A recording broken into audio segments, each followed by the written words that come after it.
और बात गोवा अग्निकांड को लेकर भारत से लेकर थाईलैंड तक एक्शन जारी है। लूथरा ब्रदर्स को फुकेट से बैंकॉक शिफ्ट किया गया और बैंकॉक में इमिग्रेशन डिवीजन सेंटर में सौरभ और गौरव लूथरा को रखा गया है, क्योंकि दोनों भाइयों का पासपोर्ट रद्द किया जा चुका है, जिसके चलते उनके नाम पर इमरजेंसी ट्रैवल सर्टिफिकेट जारी किया जाएगा।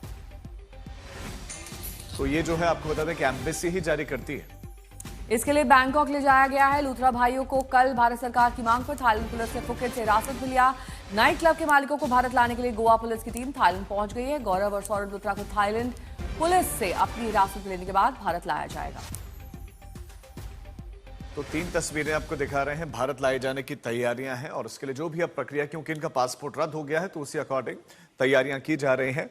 और रोहिणी कोर्ट से भी बड़ा इनको झटका लगा, क्योंकि उन्होंने अंतरिम जमानत याचिका दाखिल की थी लेकिन उसे खारिज कर दिया गया। ये बड़ा झटका है। और भी जानकारियां मिल रही है कि एक ही पते पर 42 फर्जी कंपनियां रजिस्टर्ड थी।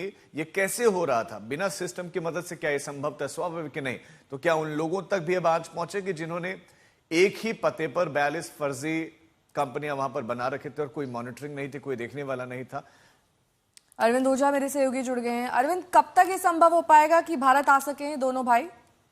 देखिए, अभी फिलहाल जो जानकारी मिली है आज तक को सूत्रों के हवाले से नेहा, वो ये कि फुकेट से दोनों भाइयों को बैंकॉक में शिफ्ट किया गया है और बैंकॉक इमिग्रेशन डिवीजन वहां पर इन दोनों भाइयों को रखा गया है। चूंकि दोनों भाइयों का पासपोर्ट गोवा पुलिस की रिक्वेस्ट पर रद्द हो गया था, इस वजह से इमरजेंसी ट्रेवल सर्टिफिकेट दोनों का बनाया जाएगा। इमरजेंसी ट्रेवल सर्टिफिकेट एम्बेसी बनाती है। बैंकॉक में जो इंडियन एम्बेसी है वो दोनों का जो इमरजेंसी ट्रेवल सर्टिफिकेट बनाएगी और जैसे ही इमरजेंसी ट्रेवल सर्टिफिकेट बनेगा, भारत आने का रास्ता दोनों का साफ हो जाएगा। बहुत मुमकिन है कि जो इंटरपोल की जो एक यूनिट होती है, जैसे इंडिया में सीबीआई होती है, सीबीआई की टीम पहुंचे और उन दोनों को भारत लेकर आए।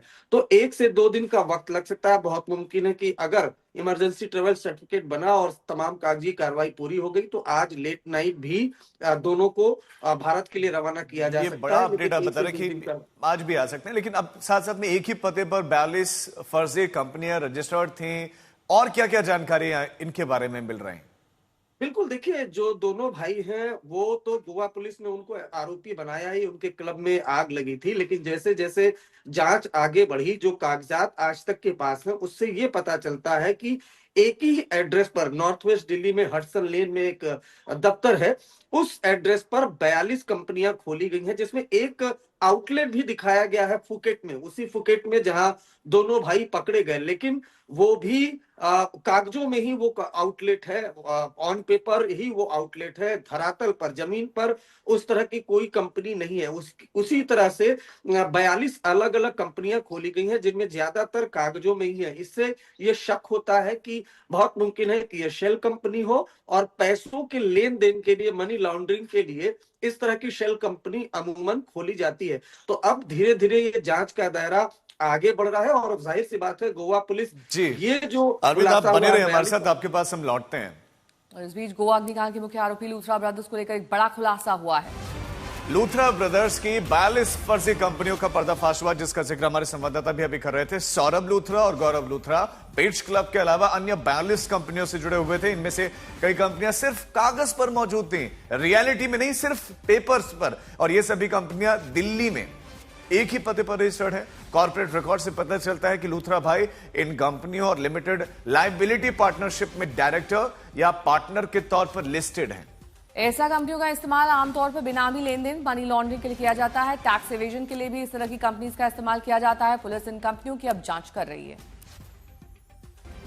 तो ये 42 फर्जी कंपनियां, इनकी बात सामने आई है। ये दोनों भाई इस तरह की संदिग्ध गतिविधियों में लिप्त थे।